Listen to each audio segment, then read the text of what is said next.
Hey folks, in this video we're going to compare 4 different 50mm lenses ranging from $370 up to $4,000, comparing how they blur out the background, sharpness, vignetting, and of course, bokeh with a classic bokeh ball test. But before that, here's Johanna's favorite new song.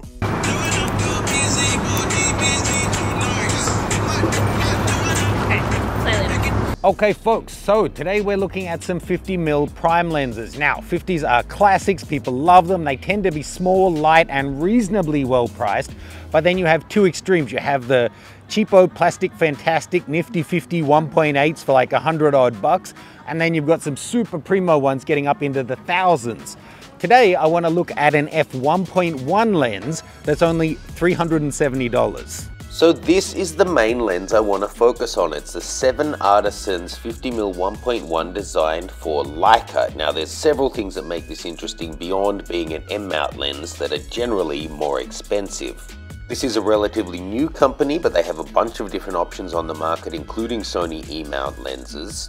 The finishing on this is pretty good. For the price, very good. It's got a D-clicked aperture, 7 elements in 6 groups. It's all metal, it only weighs 400 grams, and it's got 13 rounded aperture blades, so we should be looking at some really nice circular bokeh.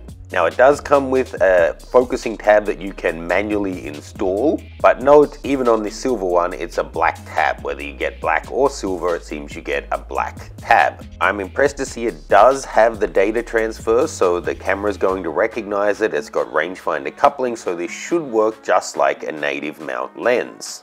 So pretty great, and especially when you look at what the other M mount options out there cost. So today we're going to see how's the image quality stack up against the other options on the market. So I brought along the Voightlander Nikon. That's also a 50mm f1.1. That's $700 or $800, so still relative for the aperture a pretty good deal. And then I've got two controls. First I have, the Nikkor 50 1.4G via a NovaFlex adapter.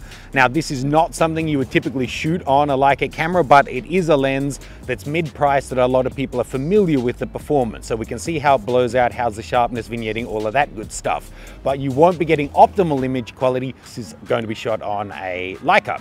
And finally, the classic, the Leica Summilux f1.4. This is like $4,000 or something. But this is the slowest of them. 1.4, 1.4, 1.1, 1.1. Let's do it. Are you doing maracas? Yeah. Okay, so. The lens is so small, it's so funny. I know, right? And you pay per pound. That's the funny thing. Okay, so I'm not choosing the most creative or dynamic shot here.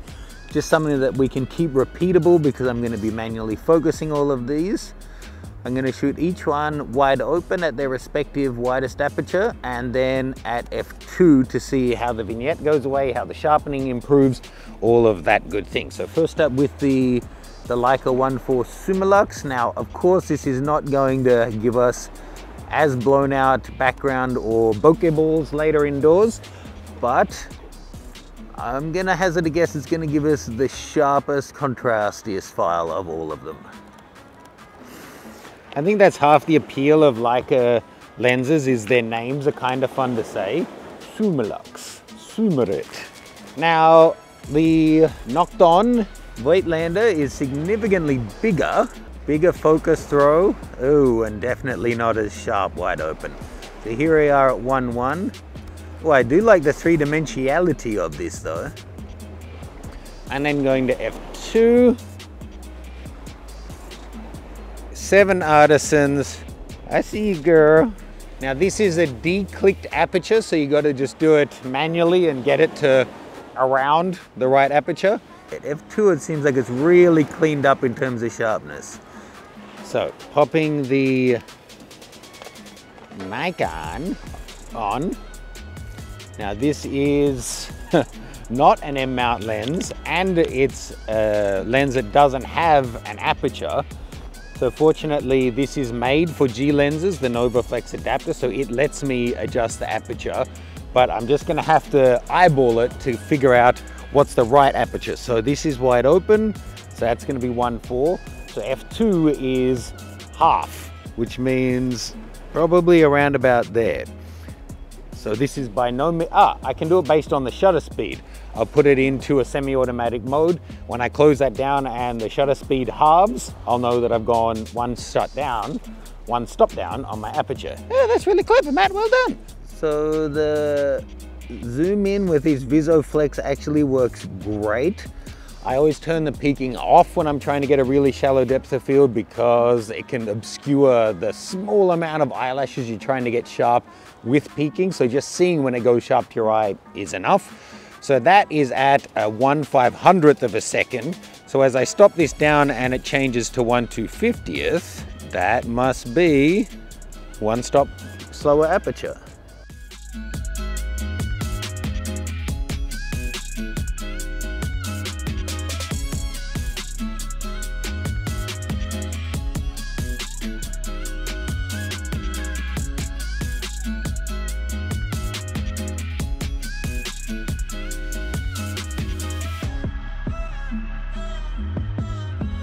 Okay, so that is 2 apertures on 4 lenses as a start off. Let's just choose one green background. That seems like a more realistic test that people are going to be doing before we go back inside and do the crazy out of focus balls of light with our Christmas lights. Okay, second test. You want to play a game? No. Okay, second test. Want to play a game? Sure. Let's pretend you're tall. Jump up on the bench. Okay. Everyone likes games. So these are going to be all wide open and we're just going to see how we can blur that L background out. No, you don't need to squat. You're not that tall. Why do that? Oh my Okay, God. so here we are. This is stopped all the way down. Now we're going wide open. So I need you to hold nice and still again. Now we're doing the 7 Artisans wide open. You lied to me on the things that said that I love you. You lied to me. Voightlander. And then lucky last is going to be the, oh my God, you better be the best, Leica. Okay, so great job, Johanna. That's so ridiculous. So even through the viewfinder, I can see the Leica is by far the sharpest and the nicest colors, but let's have a look at them full screen.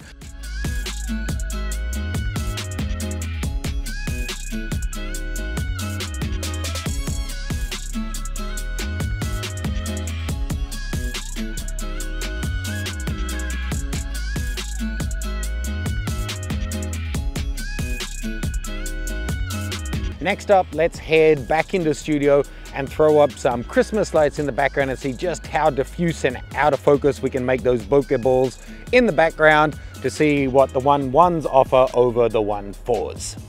Okay. I have poo on my hand. Okay, so we're back indoors now. Time to do some bokeh tests. Bokeh. So I've put up a bunch of different fairy lights. Now, keep in mind how circular and out of focus light is not just down to the lens. It's also the angle of incidence that the light hits the lens and the shape of the light source itself. But we will be able to see how diffuse they look anyway. So let's shoot all 4 of those lenses again, wide open, and see how they do to compare. First up, on the Voightlander, I'll just do one stopped all the way down to see how it looks without the bokeh. And we're focusing just about a meter and a bit away, and then the lights are, I don't know, double that in the background. Next up, the Nikon. So for this, just as an FYI, I have set a manual white balance of 5,000 on the camera, and I've set my panel here to 5,000, and then that should stay nice and even. So any color variation within reason should be down to the lens. So this is the Leica Summilux. And lucky last is our bargain of the group, the $370, hard to see the dot, 7 Artisans. And this will focus down to 0.7, wow. So this focus is a lot closer than the others. So to start off, I'll get one properly in focus with the tripod in exactly the same position. Wow, that is super bokeh time. But it will let me focus a lot closer. So I'm actually, now that I've got all 4 of them wide open, going to see how close this will let me get and take one at its closest focusing distance.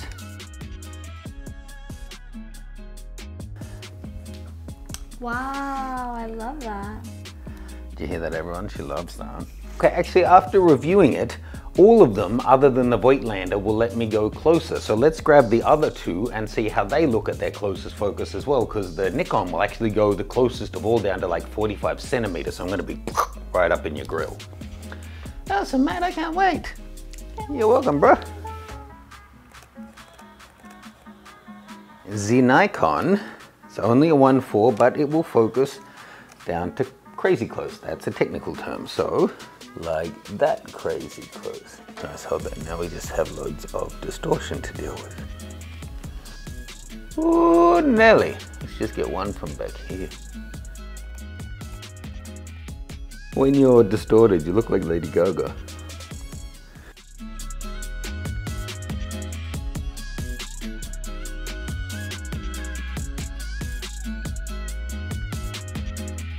Next up, we set up to do a sharpness test. So for this, we brought out a strobe, the Venture lighting kit. We're trying to get maximum sharpness, so we stopped all the lenses down to f5.6, put everything on a tripod to try and make each take as close as possible. So we had the strobe on one side and a continuous fill on the other.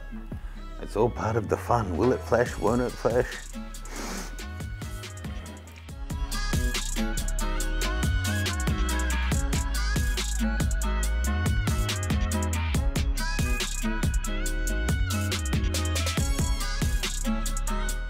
Okay, folks, so haven't even got them on. Oh, wait, so now let's.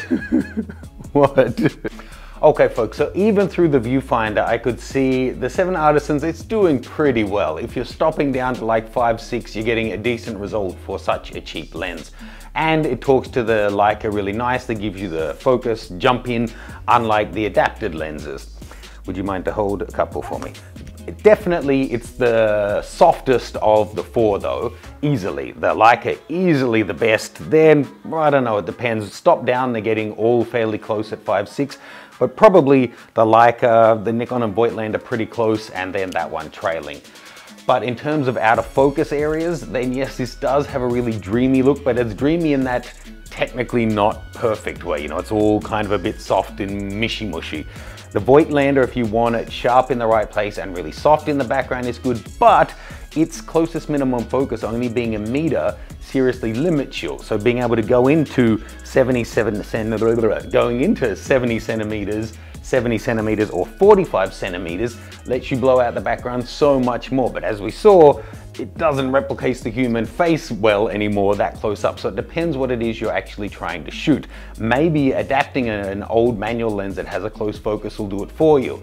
If you just want an out-of-the-box fast solution for a decent price, the 7 Artisans can't be beat. If you want technical perfection with a little bit of character, this guy's great, but you really can't beat, if you already own some lenses, the ability to be able to adapt them and make use of them on a new camera body you get is a great thing. Thank you so much for joining us today. Thank you, Matt. Thank you, Shravia. Let us know any questions you guys have, and we'll see you soon.